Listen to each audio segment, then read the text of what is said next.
seja bem-vindo, seja bem-vinda a mais este Lado a Lado.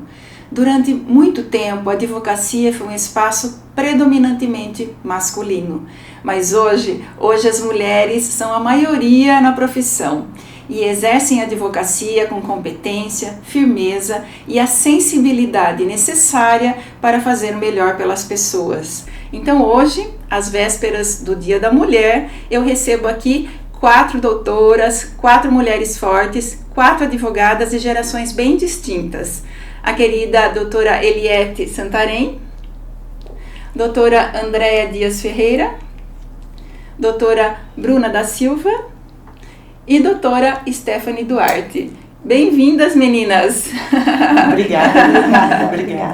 Que delícia que ter vocês aqui para uma conversa assim bem descontraída, né? Sobre nós mulheres que estamos ocupando todos os espaços possíveis e impossíveis antigamente, né?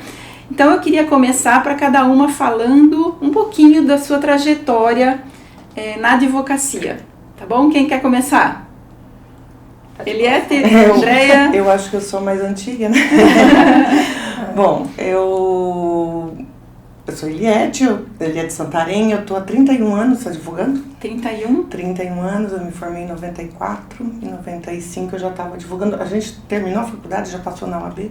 E agora eu estou como conciliadora e mediadora judicial no Tribunal de Justiça de São Paulo desde 2021. 2020 eu me profissionalizei nessa área e estou desde 2021 na conciliação e mediação. Eu já estava um pouquinho antes, né? Mas não eu não queria admitir, mas depois eu vi que essa é a minha... É uma área que você gosta. É a minha área mesmo, eu gosto. E você participa de alguma comissão na OAB? Sim, na OAB eu participo, eu sou coordenadora, eu faço parte da coordenadoria da integração e tem algumas comissões que estão nessa coordenadoria que eu trabalho junto com essas comissões, né? Muito bom, porque aí a gente trabalha com os jovens, os mais antigos, com várias comissões, com várias ideias e muito bom. Dá uma renovada. Nossa, renova tudo e é bom ver os jovens com aquele gás que a gente já teve, eu já tive no passado, eles estão com aquele gás, com aquela vontade de fazer, né? E eu acho isso muito legal, é muito bom. E a doutora Andréa, presidente da OAB? Eu sou Andréa Dias Ferreira, estou na presidência da OAB de Salto, sou advogada há 26 anos, quase 27, né? Esse ano completo 27 anos de advocacia e tenho uma atuação dentro da advocacia, né, do direito estratégico, mas também voltada para as pautas dos direitos humanos, direitos sociais, enfim, direitos fundamentais como um todo, né? Então, eu já estive em muitas comissões, em outras gestões também, e é exatamente isso que a Eliette pontuou, né? A gente tem bastante trabalho e bastante coisas no sentido de trazer para a nova advocacia, para a advocacia tradicional também, é um trabalho bem interessante. E você atua em que área da advocacia mais? Eu atuo com direito estratégico, né? Então eu trabalho nas áreas do direito tributário, processo penal voltado mais para o empresarial, né? Uma advocacia mais especializada na questão de negócios, enfim. Eu atuo com empresários, empresas, nesse segmento e também do direito público, né? Porque uma das minhas especializações é justamente o direito público, então eu fecho o nicho de atuação com essa tríade aí. Bruna? Bom, eu sou a Bruna Silva, eu sou advogada desde 2016, esse ano eu faço 10 anos de advocacia. Eu atuo basicamente na área tributária, sou especialista em direito tributário, assim como a doutora Andréa. E atualmente eu atuo em 2 comissões, eu sou vice-presidente da Comissão de Direito Empresarial e vice-presidente da Comissão da Jovem Advocacia, que é de coordenação da doutora Eliette. E Stephanie, a mais novinha aí na advocacia? Pois eu sou Stephanie Duarte, sou formada em Direito desde 2018, porém eu brinco que eu vinha lutando contra o gigante da FGV desde então. Em 2023 consegui vencer ele, passei na OAB. Esse ano completo 3 anos aí de advocacia. E atualmente costumo brincar também que eu não tenho um nicho específico, uma área específica. Eu brinco que eu sou clínica geral, pego um pouquinho de tudo. Mas as demandas que mais entram para mim no escritório são as demandas cíveis, família, né, no geral, sucessões também, e é o que eu mais faço. Atualmente sou presidente da Comissão de Direito da Criança e do Adolescente na OAB de Itu e faço parte também do Conselho Municipal de Defesa das Crianças e do Adolescente, ali da cidade de Itu também, representando a cadeira da OAB também. E a comissão E integro também a Comissão de Igualdade Racial. Bem lembrado, doutora. Obrigada.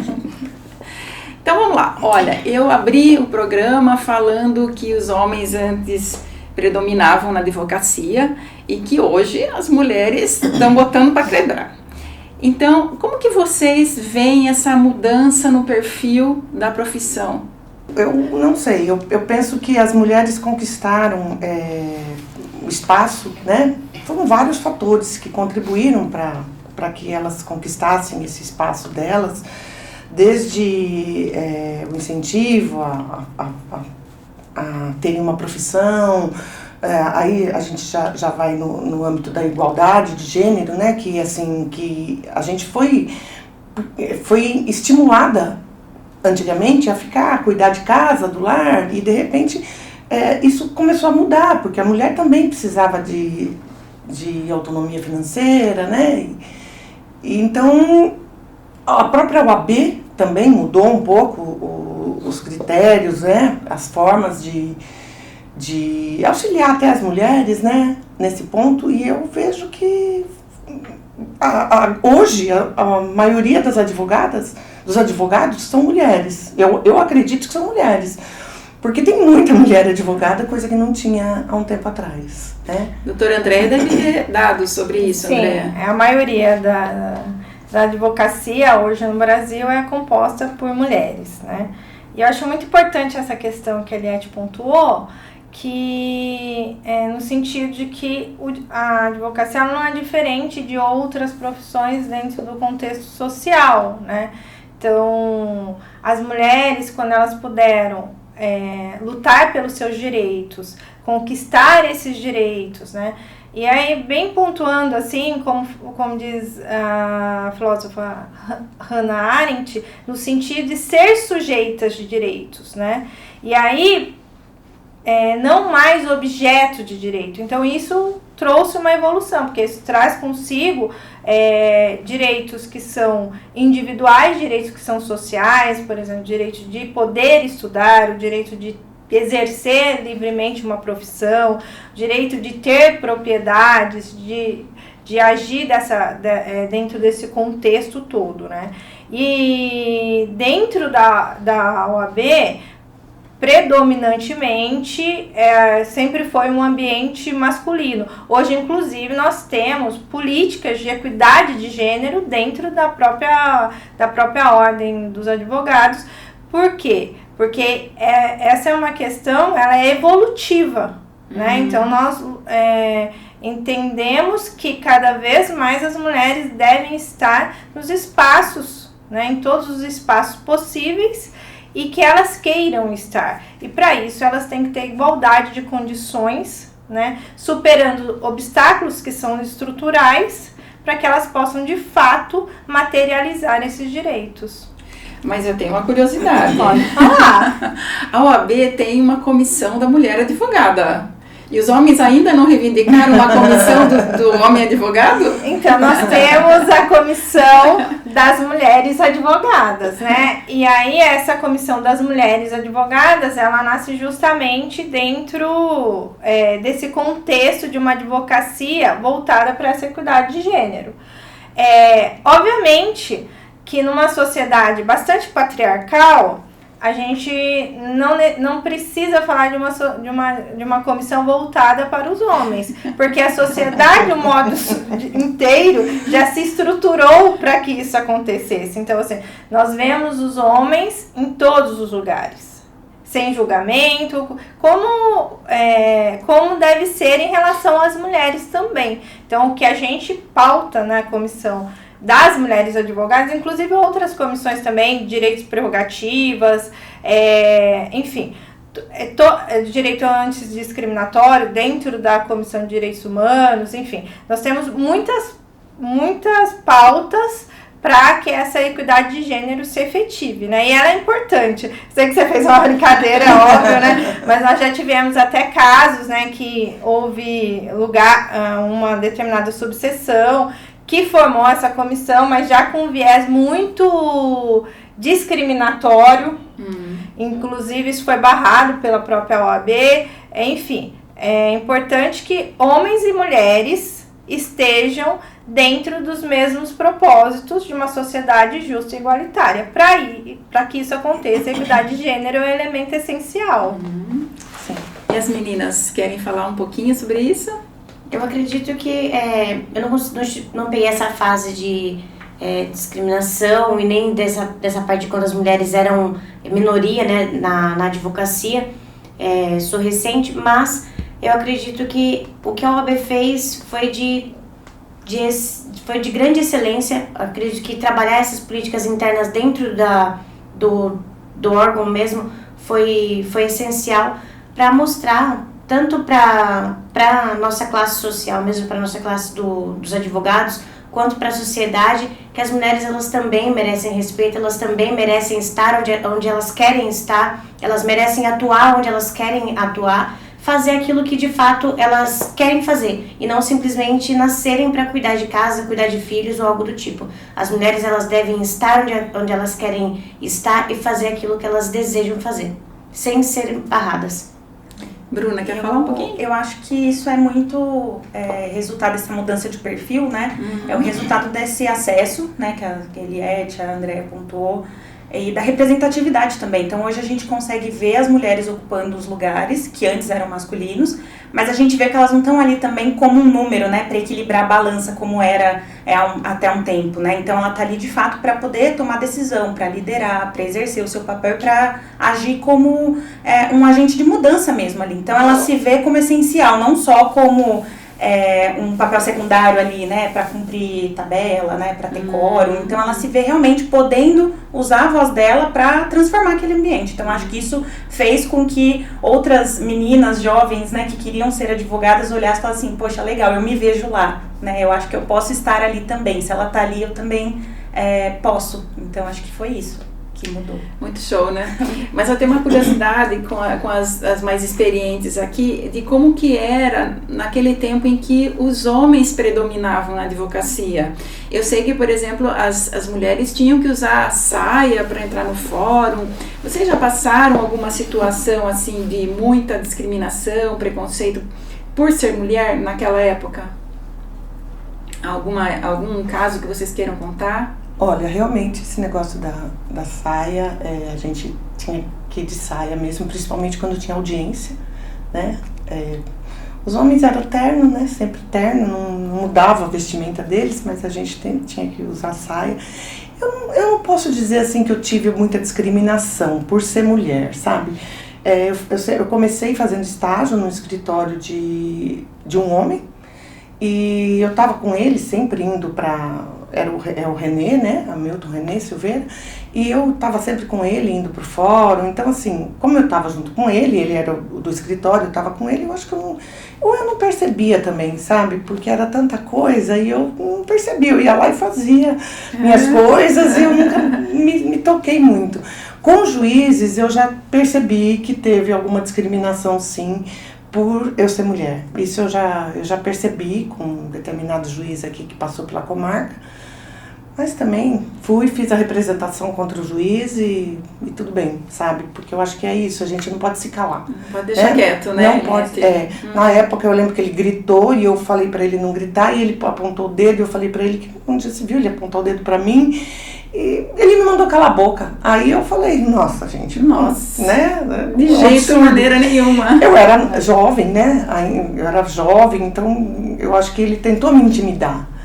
Mas aí eu fiz uma representação, a gente foi até o tribunal e Falei, não vou me calar, porque isso não tá certo, né? E eu acho que outras advogadas, depois que eu fiz essa representação, outras advogadas fizeram a mesma reclamação desse juiz, e que elas não tinham feito, que elas não tinham falado, ninguém sabia. Então, assim, a gente tem que dar voz, a gente não pode deixar, né, acontecer alguma coisa e, ninguém vai ligar porque eu sou mulher, porque ele é juiz, eu sou só uma advogada de interior, né? Não, às vezes nosso. Uma primeira corajosa puxa todas as outras, né? E eu nem me sentia assim corajosa. Na época eu achei que era o que eu tinha que fazer, sabe? Eu falei, imagina, ninguém vai gritar, ninguém gritou comigo até hoje, por que ele vai gritar, né? Quem é nem ele? seu pai, né? Nem meu pai. Eu falei, imagina, enfiou o dedo na cara. Eu falei, não posso permitir isso e assim foi. Então, com esse juiz, eu senti uma discriminação. Eu duvido que ele fizesse isso se fosse um homem. Mas, assim, com os colegas daqui da comarca, nunca tive problema, sabe? Até com clientes, eu acho que eu nunca tive problema nesse sentido. Mas eu sei que outras já tiveram, né? Podem ter tido. Mas eu nem percebi também se tive, viu? Eu acho que não tive, não. Eu acho que isso faz parte, assim, de mais sutilmente, menos, enfim, no caso da Juliette, de uma forma muito ostensiva, e ela fez correto, né, de ter feito a representação. Acho que o silêncio, ele é muito benéfico a um sistema opressivo. Então, quando a mulher, ela realmente reage com as medidas legais, isso é muito necessário. E eu tenho um caso até para contar muito curioso, né? Conta então. Eu atuo, né, na advocacia criminal. No começo, no final da década de 90, as audiências eram presenciais. Para quem não sabe disso, já tivemos audiências presenciais no Brasil.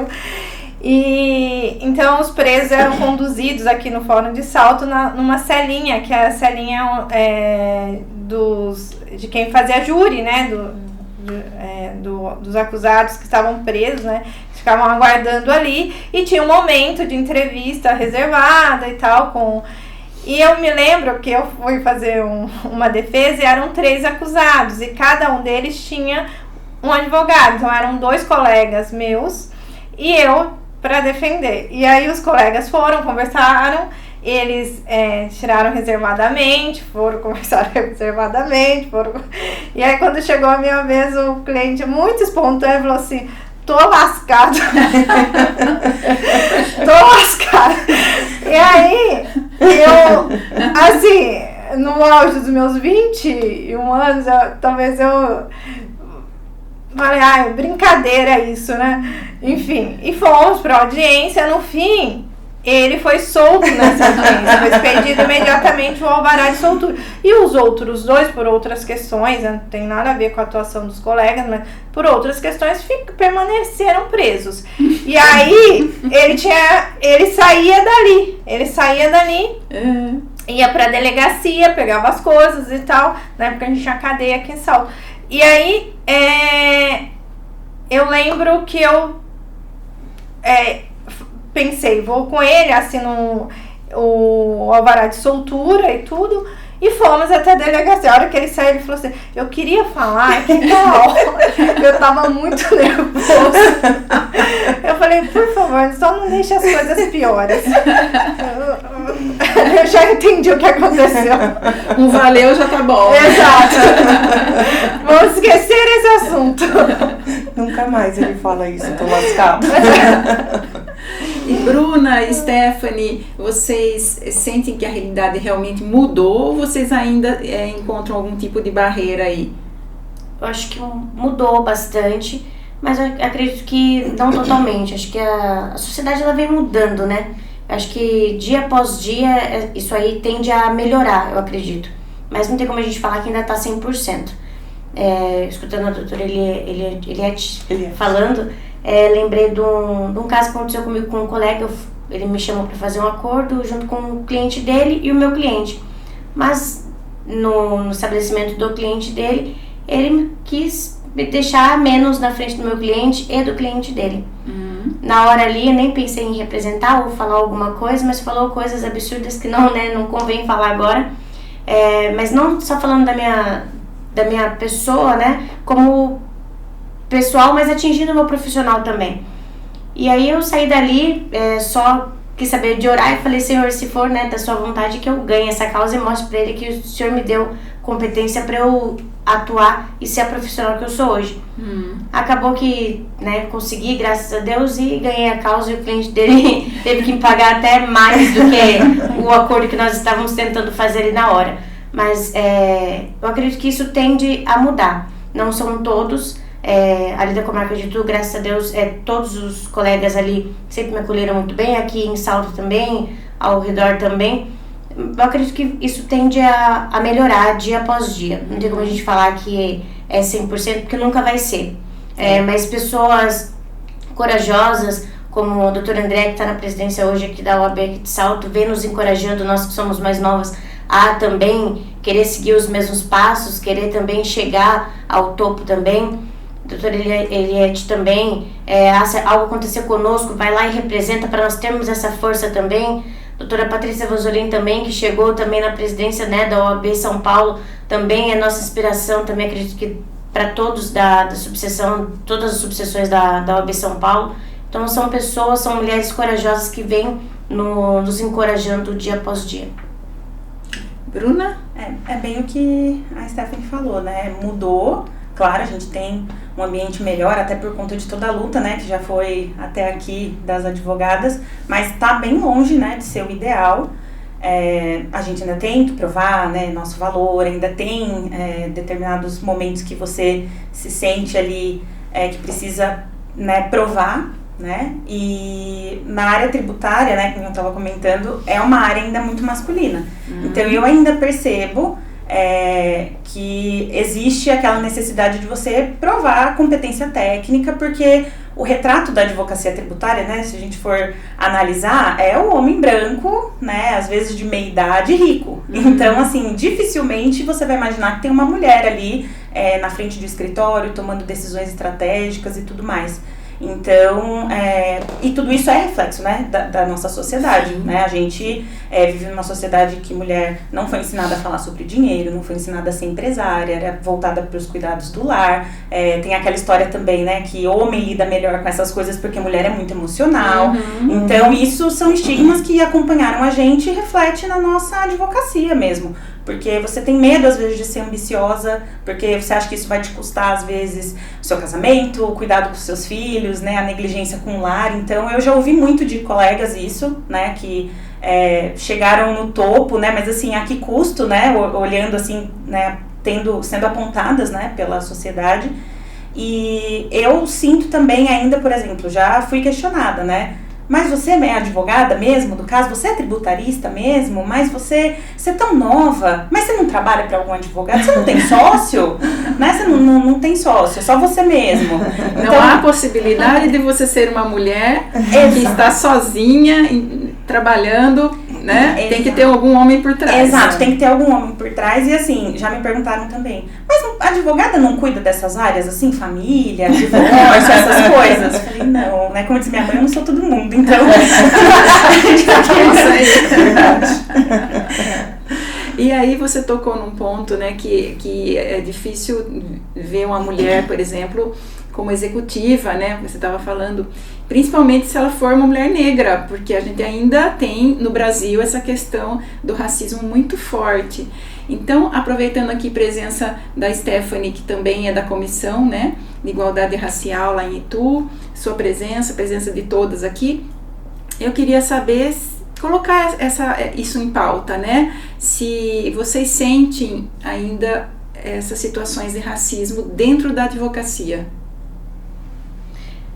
Eu acredito que um pouco,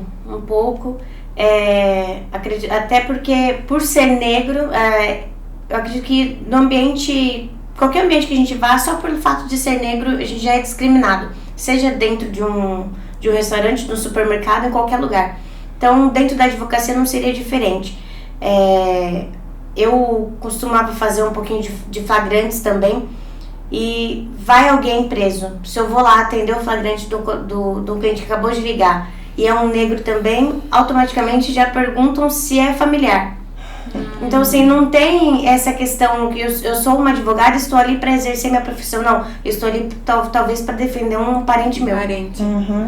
Pelo simples fato da cor da pele. Eu acho que esses estigmas, acho que assim como a questão das mulheres também precisa ser quebrado. E acredito que aos poucos a gente também vem quebrando. Eu costumo usar uma frase que eu, como negra, mulher negra, eu brinco que assim, eu tento entrar aonde me abre as portas para eu entrar. Porém, se eu percebo que é o meu direito estar ali e querem fechar a porta, eu chego com os 2 pés e eu vou mostrar que eu sou capaz para estar ali. Sendo mulher, sendo negra e que eu sou competente para estar ali. Então, eu chego com os 2 pés no peito e provo que eu posso estar ali. Então, eu acredito que a nossa sociedade ela tem muito que evoluir ainda. E um conselho para as jovens advogadas ou para estudantes que queiram, né, terminar a faculdade, queiram atuar, seja no penal, em qualquer área, que sejam negras ou que não sejam também, não percam as esperanças, foquem, estudem e o único objetivo é, sejam quem vocês queiram ser. Pode até se inspirar em um ou outro, mas não queira copiar o coleguinha, fulano, bertano, ciclano. Não, sejam vocês. Mostra para a sociedade que vocês conseguem passar para eles a segurança que eles precisam, que vocês conseguem resolver o problema que eles não conseguem por si só. A função do advogado é sentar, talvez se não for mediar, como a doutora Eliette ali, talvez na conciliação, se tiver que ir para o litígio, vai para o litígio, mas mostra para eles, mostra para a sociedade que vocês, que vocês como mulheres, como negros, conseguem atuar e conseguem resolver aquilo que foi colocado em suas mãos. Estudem, não percam as esperanças e foquem no objetivo de vocês. E na questão da idade, Stephanie?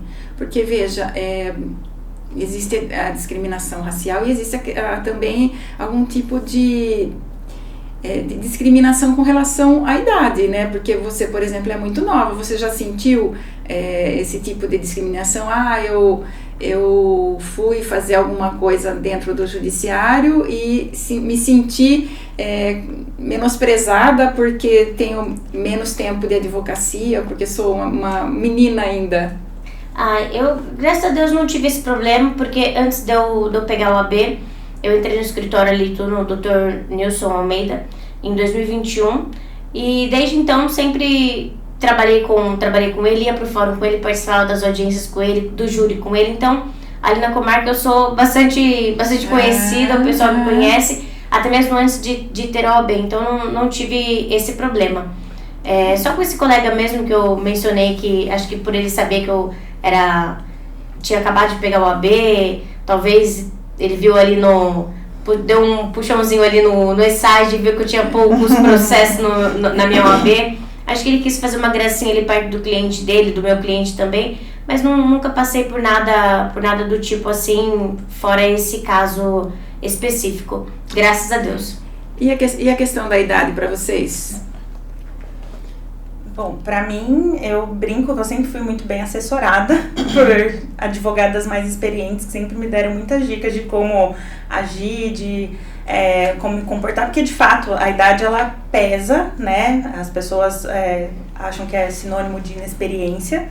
Então, tem esses questionamentos por conta de ser muito jovem, né, nova. Olha, a advogada que tá cuidando da causa, não, imagina, o que ela tem de vida, já, né, eu tô aqui há muito mais tempo. Então, tem essa questão, só que as advogadas mais velhas que sempre foram minhas referências, sempre comentaram sobre isso. Falaram, olha, você vai precisar se posicionar. Então, assim, tenha segurança, estude muito, se prepare tecnicamente, porque você fazendo isso, você vai conseguir se sair. E esses questionamentos da idade vão acabar ficando de lado quando você mostrar que você tá ali, que você tá segura. Então, eu sempre procurei ir por esse lado, mas a gente sabe que existe. E até uma coisa que eu sempre falo pro pessoal da Jovem Advocacia, né? Que a idade, hoje, eu acho que ela tem essa questão, porém, a gente está passando por um momento de tanta mudança tecnológica, né, e de cenário mesmo da advocacia, que a jovem advocacia hoje ela consegue se sair muito bem em outras habilidades. Claro, tem coisa que é só o tempo que vai trazer, né, a experiência e a vivência. Mas o fato de você ser um advogado jovem hoje, ele pode, se você pensar um pouquinho e tiver um pouquinho de estratégia, você consegue mudar a sua atuação e fazer com que isso te favoreça, né? Então eu sempre dou dicas para eles nesse sentido, né? Olha, não fica achando, ai meu Deus, porque eu sou jovem, porque as pessoas... Não, trabalhe outras habilidades, né? Questão de tecnologia, questão de estratégia, mudança do cenário da advocacia, porque você ter um escritório hoje, ou atuar no escritório hoje é diferente de 30, 40 anos atrás, até de 20 anos atrás. Então eu falo, aproveita essas outras habilidades comportamentais que tanto se fala, desenvolve isso, que você vai ver que vai enriquecer sua advocacia, e o trabalho é o dia a dia, né? A casca da advocacia, ela vem com o tempo mesmo. Com o tempo vai ganhando respeito da comunidade e dos colegas, né? É isso mesmo. E as mais experientes? A gente, eu pelo menos, já é o contrário, né? Os jovens, acho que eles me veem e falam, nossa, essa aí uma dinossauro, né? Essa é uma dinossauro. Ela não vai saber mexer, ela não vai saber... Porque assim, quando eu comecei, nós tínhamos... Eram as fichinhas azuis dos cartórios. Lá eles anotavam o andamento dos processos e a gente ia ver como que dava o processo e eles liam pra gente. Então saía publicações, né, pra gente ver. Não era assim. Então, das fichinhas azuis, a máquina de escrever para o computador, e a gente pegou muita mudança, né? Daí em 2015 foi a mudança, tudo digital, o ESAGE, agora tá o EPROC, e a gente está conseguindo acompanhar. Então assim, eu tô aí, né? Então, vamos ver até quando a gente vai acompanhando, né? Mas eu acho as mudanças benéficas. Antes eram as audiências, como a Andréia falou, eram audiências presenciais, né, as testemunhas. Hoje não, hoje é tudo virtual, de forma virtual. O advogado não precisa nem ter um espaço físico, não precisa ir todos os dias no escritório, a não ser que vá atender alguém, né? Mas assim, mas dá para atender até online. Então assim, nossa, as mudanças que eu peguei foram muitas. Então às vezes eu vejo um certo preconceito com os jovens, né? Que eles falam, não, ela não vai saber, porque isso aí não é ela nem vai saber mexer nisso. Isso aí não é do tempo dela, tal. Mas a gente aprende, né? Andréia, você sente alguma questão aí com relação à idade? Eu acho que essa questão do etarismo, tanto mais ou menos idade, é uma questão de preconceitos, né? Preconceitos que estão incutidos aí no consciente social, de um modo geral, assim como outras questões. Mas eu acho que a própria advocacia já exige que a mulher ela já tenha um perfil diferente, né? Primeiro essa consciência, né, em relação aos seus direitos, mas a partir daí ela também entender com a evolução da profissão, como pautou Eliette, ou seja, nós temos revoluções tecnológicas e agora cada vez mais elas vão surgir com menos tempo, né? Então, eu particularmente não tenho grandes lembranças de ter vivido isso, mas, assim, algum comentário sutil, você é muito jovem, você não parece ter tanto tempo de advocacia, enfim, sempre de uma sutileza. Mas a gente lida com isso como a gente lida com as outras problemáticas diante da profissão, né? A profissão da advocacia, ela exige muito, ela suga, né? Você que faz um serviço competente, um serviço dedicado, então às vezes não sobra muito tempo para a família, para os cuidados pessoais, né? Então eu queria ouvir um pouco dessa parte com vocês, dessa parte extra advocacia, fora da advocacia, né? Eu sei que algumas têm filhos, algumas têm netos, algumas, né, têm os familiares, família grande, que também pai e mãe, às vezes idoso, que requer atenção. Como é que vocês lidam com toda essa situação fora da advocacia? Quem quer começar? Eu posso dizer que eu já lidei com todas essas situações no decorrer da advocacia. Lidei com criança pequena. Quando eu fiz a faculdade, eu tive um bebê na faculdade, então assim, tinha 2 crianças pequenas, fazia faculdade, comecei a trabalhar, e mãe idosa, eu tive minha mãe doente, acamada, e não morava aqui, então eu tinha que cuidar dela, ia pra lá, voltava. Então eu passei por essa fase trabalhando com criança pequena e cuidando da mãe, né? E hoje eu já estou mais tranquila, hoje eu tenho meus netos, mas eu não preciso cuidar dos meus netos. Quantos netos ele é? Eu tenho 2 netos, o Rafael está com 5 anos, o Arthur está com 1 ano e meio.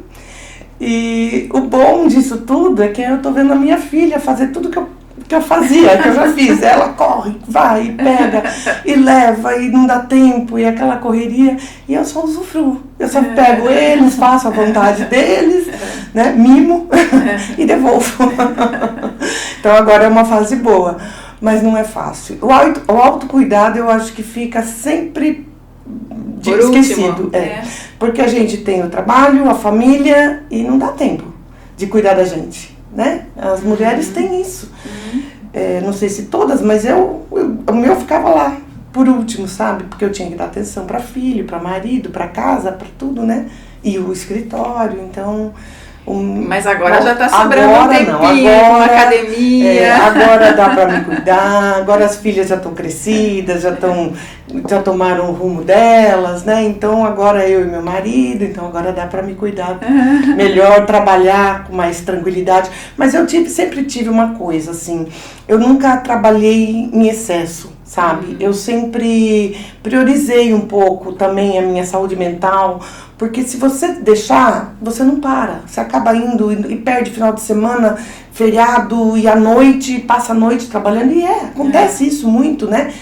E eu nunca quis isso, sabe? Eu sempre trabalhava enquanto estava no escritório, às vezes passava um pouco do horário, mas assim, finais de semana eu dedicava mesmo para a minha família, sabe? Que eu acho que isso é importante até para mim mesmo, né? Então... esse era meu autocuidado, né? Me cuidar da família, das crianças, da casa, é gostoso, eu gosto, né? Gostava de mexer nas minhas plantinhas, então isso era o meu hobby, né? Então eu sempre priorizei isso também, sabe? Muito bom. Senão a gente não adoece, aguenta, não dá, não dá. Né? Quem quer falar agora? Acho que é importante mesmo, um equilíbrio, né? Equilíbrio é tudo, né? E nem sempre é fácil, nem sempre é possível também, é importante dizer, né, que muitas mulheres, em razão da maternidade, não têm rede de apoio, então não conseguem essa estrutura. A advocacia, ela exige, né, quer você trabalhando num ambiente mais corporativo, quer você estando na advocacia autônoma, ela exige uma dedicação. Então, muitas vezes a gente tem uma questão de sobrecarga para a mulher, e isso não pode ser romantizado, porque é uma questão muito séria, e justamente nós voltamos ao nosso ponto, que é essa questão das mulheres, das comissões voltadas para esses interesses, para essas questões, porque, por exemplo, um homem não precisa de uma licença maternidade tal qual a mulher, né, no sentido, o homem não amamenta, o homem, enfim, não passa por processo cirúrgico em decorrência da maternidade, né, da paternidade, no caso, enfim.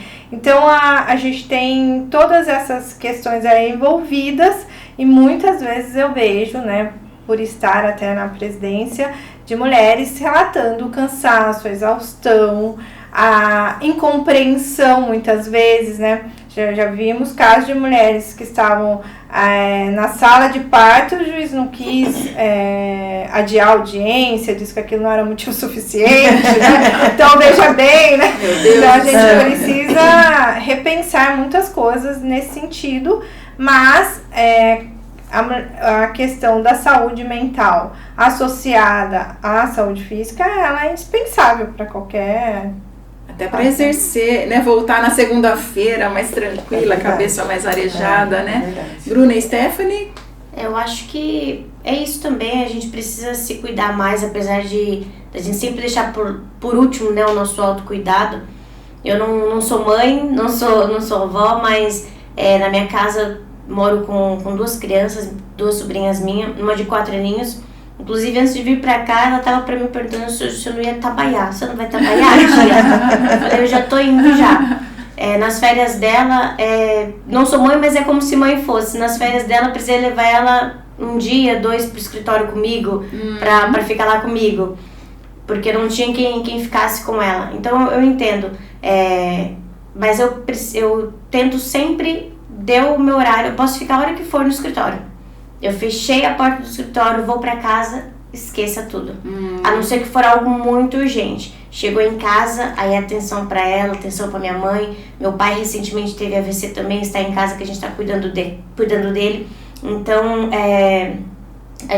eu penso assim, fechei a porta do escritório, chego em casa, é família. E final de semana, vou pra igreja, tento cuidar da minha parte espiritual também, eu com Deus, e volta segunda-feira, a gente volta, pega firme de novo. Mas eu acho que a gente precisa mesmo cuidar da nossa parte psicológica também, pra gente acabar não se perdendo, porque nós cuidamos de uma área muito sensível, a gente lida com os problemas dos outros. A gente não é um psicólogo, um psiquiatra da vida nem nada, mas a gente lida muito com os problemas dos outros. E de tanto ouvir, a gente acaba pegando pra nós aquela carga, aquelas energias. Então acho que a gente precisa muito se blindar, a gente precisa se cuidar, porque senão a gente acaba indo pro poço e a gente não consegue nem resolver o problema deles, nem os nossos também. Então a gente precisa se cuidar. Bruna? Eu aprendi tudo isso da pior maneira possível, né? Porque eu tive um burnout em 2022. Fui diagnosticada com a síndrome. E foi um período, assim, que foi um divisor de águas mesmo, né? Aquela história, se você não parar, o corpo para. E aí, eu percebi que para poder equilibrar, né, todos esses pontos da vida, o que eu precisava era de limite, inclusive limite em mim, né? Que às vezes a gente acha que tem que pôr limite no outro, mas a gente tem que pôr limite na gente. E o autoconhecimento.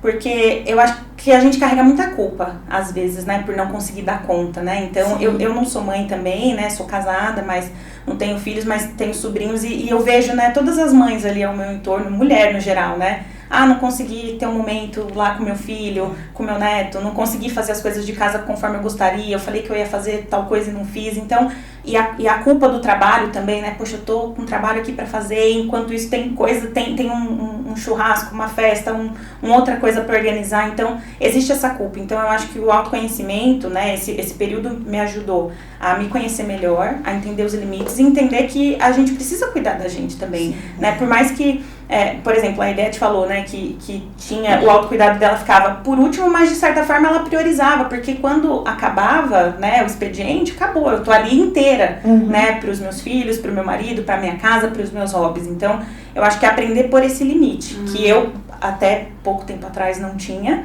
né, e agora tô aprendendo a ter. Então, olhar pra si mesmo, né, o que eu gosto de fazer, né, eu gosto do quê? Eu gosto de assistir TV, vou assistir TV e vai estar inteira ali, né, eu gosto de brincar com meu filho, vou ficar lá com meu filho, eu gosto de ir lá conversar, tomar um café com a minha mãe, vou lá comprar um bolo gostoso e vou tomar um café com a minha mãe, coisas que às vezes pela correria a gente acaba negligenciando, né? E isso custa a nossa saúde mental mesmo.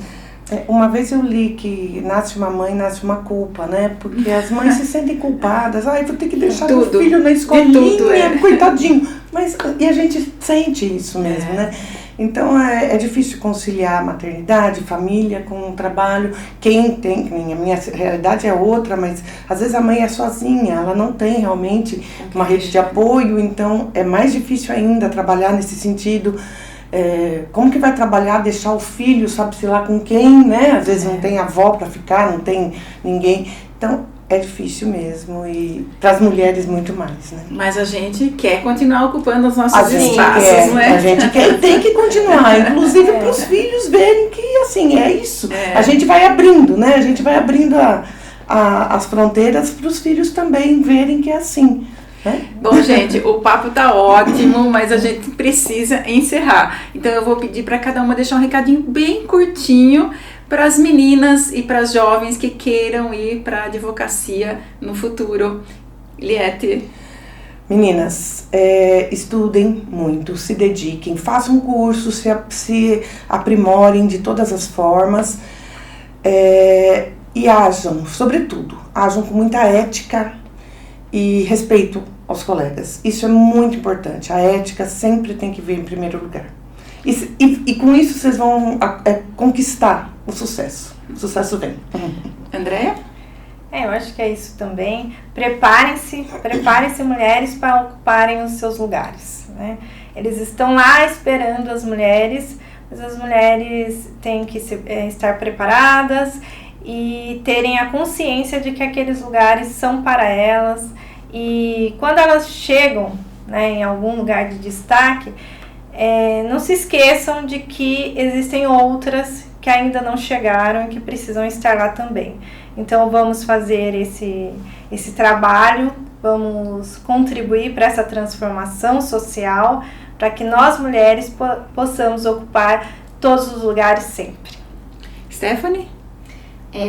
Só um recadinho que é impossível, né, como a doutora Eliette falou, né, é impossível às vezes conciliar maternidade, trabalho, às vezes nasce um filho, nasce uma culpa, é impossível, mas não é dificultoso, mas não é impossível.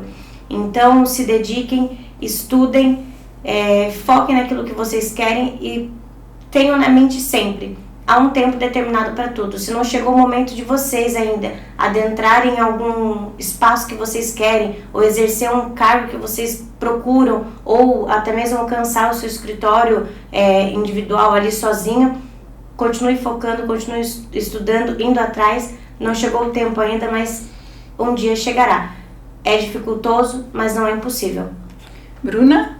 Eu costumo dizer, né, para as minhas colegas, minhas amigas, tipo, apareçam, né, não se escondam, tenham coragem, né, de ser quem vocês são, estudem muito, né, tenham muita dedicação ali com a carreira de vocês, sustentem as suas ideias e tenham também paciência, né, com o seu percurso ali, com o seu processo, né, a vida não é linear, então é feita de altos e baixos, mas confiem sempre em você, porque com muita coragem a gente consegue abrir os espaços, abrir os caminhos que hoje vão ser trilhados pela gente, mas no futuro é a nova geração aí que está chegando que vai poder ocupar esses espaços. Meninas, adorei, tô orgulhosíssima de vocês.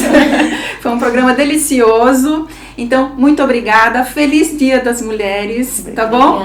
Para vocês e para nós todas. Para nós, né? Para nós. E lembrando que lugar de mulher é onde ela quiser estar. Onde ela quiser. E obrigada a você que nos acompanha aqui pelo YouTube ou pelo Spotify. Beijo no seu coração. Sexta-feira que vem eu tô de volta.